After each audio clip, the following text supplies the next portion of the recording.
Oi, pessoal, tudo bem? Sou Fernando de Lasso, advogado constitucionalista.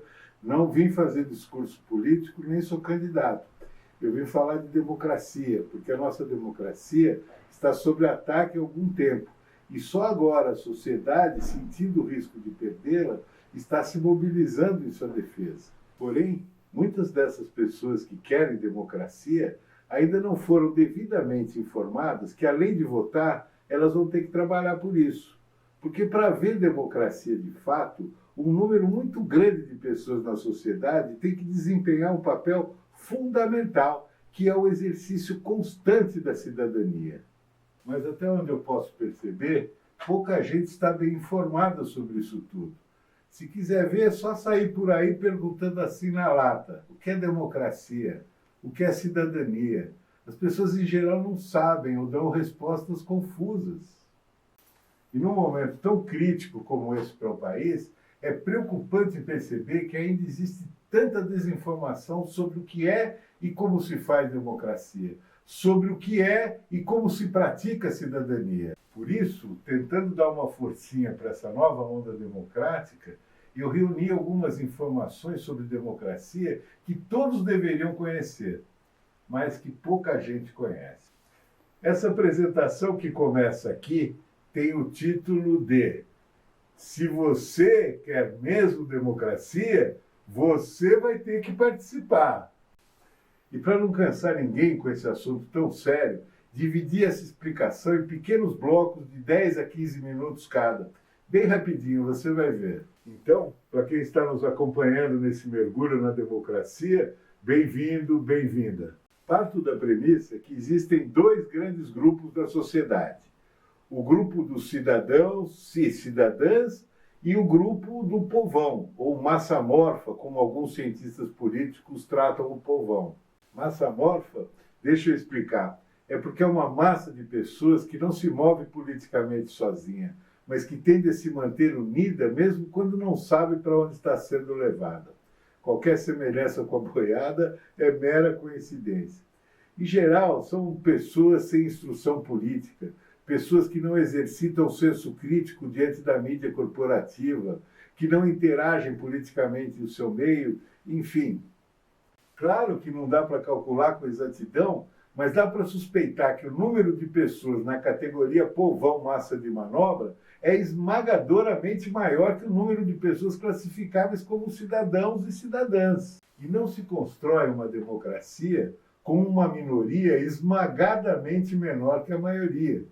Daí a conclusão de que, se quisermos mesmo viver num Estado democrático de direito, nós ainda vamos precisar que muita gente em nossa sociedade tome ciência dos seus direitos e deveres constitucionais e, principalmente, que aprendam a exercitá-los com crescente civilidade ética. E por que eu acho que, para fazer nossa democracia, precisaremos de mais gente antenada na cidadania? Só para dar um exemplo mais próximo, desde que aprovaram a nossa Constituição em 88 até hoje, deixamos tudo com os políticos. E deu no que deu. Sabe, gente, eu sou um ativista pela democracia. E não é de hoje. Eu vou contar para vocês como isso tudo começou. Eu sou advogado desde 1980. Com 20 e poucos anos, recém-diplomado pela Ordem dos Advogados, morava em Santo André e costumava frequentar um barzinho chamado Che Regime. Numa bela noite de sábado, barzinho lotado, chegaram várias viaturas tocando sirene, cercaram o local, desceram policiais civis, entraram no barzinho e começaram a retirar pelo braço jovens que eles consideravam suspeitos, inclusive eu, não se sabe do quê. Mas nos enfileiraram numa parede alta do lado de fora, com as mãos na cabeça, e começaram a nos revistar. Aí apareceu uma figura toda de preto, empinado, cara de mal, vestindo uma bota cano alto, com a calça para dentro da bota, uma camisa brilhante, uma varinha na mão, batendo contra a bota, quem de imediato identifiquei como o delegado responsável por aquele espetáculo. E eu ainda naquele entusiasmo de recém-formado, conhecedor dos limites que a lei impunha a todos, confiante na justiça, virei-me para o delegado e disse: doutor, eu sou advogado, queria me identificar e saber a razão dessa intervenção. Ao que ele me disse, advogado, está preso por desacato à autoridade. E me levaram para a delegacia. Lá na delegacia, ainda me fizeram esperar por mais de 1 hora, sentado num banquinho ao lado de uma cela cheia de presos, até me deixarem dar um telefonema. Quando eu consegui dar esse telefonema, eu pedi a um amigo que chamasse o presidente local da Ordem dos Advogados para me ajudar nesse caso. Passou uma meia hora, chegou o representante da OAB, veio falar comigo e subiu para falar com o delegado. Alguns minutos depois, ele desce e fala comigo, olha, se você pedir desculpas para o delegado, ele vai te liberar. Eu fiquei indignado. Disse a ele, mas doutor, eu não fiz nada, quem tem que pedir desculpas aqui a alguém é ele e a mim. Eu apenas me identifiquei como advogado e esse delegado, agindo com abuso de autoridade e truculência, me deteve de forma totalmente ilegal. Ao que o representante da OAB retrucou, doutor, ou pede desculpas a ele, ou dorme aqui até segunda-feira, quando eu vou tentar providência junto ao Ministério Público. Afinal, era ditadura militar, né? Mas foi nesse momento que eu compreendi que nem mesmo um advogado pode garantir direito algum a ninguém num país sem lei, ou num país onde as leis não são respeitadas por ninguém. Hoje, eu sou até grato àquele delegado da Varinha, porque ali mesmo, naquela delegacia, eu resolvi lutar pela democracia com todos os recursos jurídicos à minha disposição. Então, para falar de democracia, vou começar dizendo a coisa mais importante que você precisa saber sobre democracia. Democracia não é um conjunto de leis, um estatuto ou uma fórmula escrita por políticos de plantão no Congresso e nem mesmo uma sentença de qualquer tribunal. Democracia é uma prática, a prática de um relacionamento bilateral e constante entre a sociedade e as instituições da República num Estado democrático de direito. Mas o mais importante é que esse relacionamento tem que ser baseado no respeito à soberania popular. E, por favor, não confundir soberania popular com soberania nacional. Soberania nacional, como todos sabem, é o poder que todos os Estados-nação têm de decidir seus próprios destinos. Mas o que é soberania popular? Porque antes de entender de fato o que é o exercício da cidadania e sua verdadeira amplitude, precisamos entender o que é soberania popular. É verdade que a Constituição de 88 trouxe a democracia para o Brasil, mas ela não foi capaz até agora de levar a democracia até as pessoas.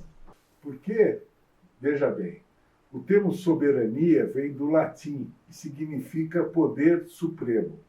Por isso, na monarquia, o rei ou a rainha eram os soberanos, e os outros todos e todas, súditos e súditas do soberano.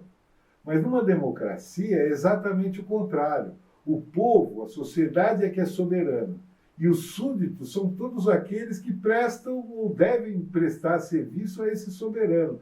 Ou seja, todos os funcionários públicos. Mas mexeram tanto na nossa Constituição que viraram nossa democracia do avesso. Só de emendas constitucionais já foram mais de 120. E ninguém jamais cogitou em consultar o povo sobre nenhuma dessas mudanças do nosso contrato social. E eu acho que deveriam, porque no nosso contrato social, que é a Constituição, só os brasileiros e as brasileiras são partes. Deputados e senadores só aparecem na Constituição como prestadores de serviço à nação, jamais como soberanos.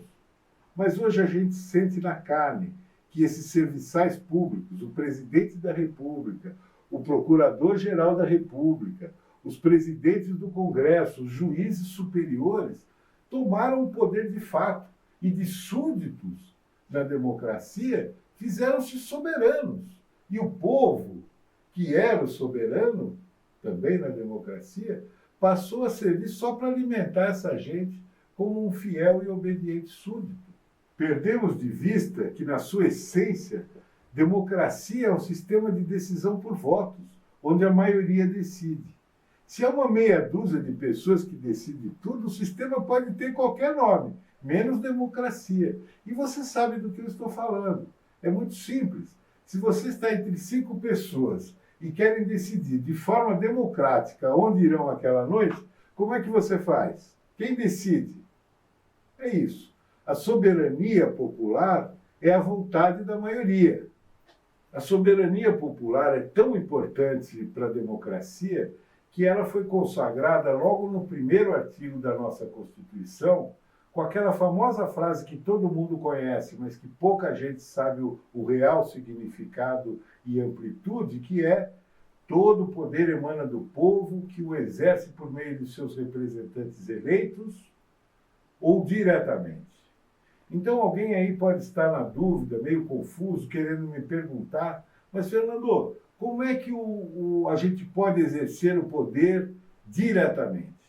A resposta a essa pergunta está lá no artigo 14 da Constituição, que diz textualmente o seguinte: a soberania popular será exercida mediante plebiscito, referendo e iniciativa popular. Vou repetir para ficar bem claro. O que está escrito na nossa Constituição é que o exercício da soberania popular aqui no Brasil só acontece quando você vota para escolher representantes ou vota em plebiscitos e referendos. O que é um plebiscito? O que é um referendo? Um referendo ocorre quando, por exemplo, o Congresso vota uma lei e quer que a sociedade referende ou não essa lei. Ou outro exemplo, quando o Congresso quer fazer uma emenda constitucional e quer levar ao referendo popular. Então, o Congresso faz o texto da lei e leva a referendo popular e a sociedade vai votar sim ou não, aprova ou não aprova.